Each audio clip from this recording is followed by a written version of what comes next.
4 साल बाद पीआईए की पेरिस के लिए पहली फ्लाइट ऑपरेशन की तैयारियां मुकम्मल कर ली गईं। पीआईए की परवाज इस्लामाबाद से कल दोपहर 12 बजे पेरिस के लिए रवाना होगी।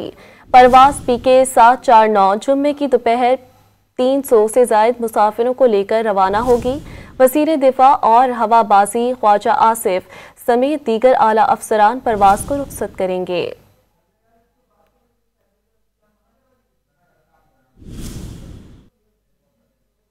चार साल बाद पीआईए की पेरिस के लिए पहली फ्लाइट ऑपरेशन की तैयारियां मुकम्मल कर ली गईं। पीआईए की परवाज इस्लामाबाद से कल दोपहर 12 बजे पेरिस के लिए रवाना होगी। परवाज पीके 749 जुम्मे की दोपहर 300 से जायद मुसाफिरों को लेकर रवाना होगी। वज़ीर दिफा और हवाबाजी ख्वाजा आसिफ समेत दीगर आला अफसरान परवाज को रुखसत करेंगे।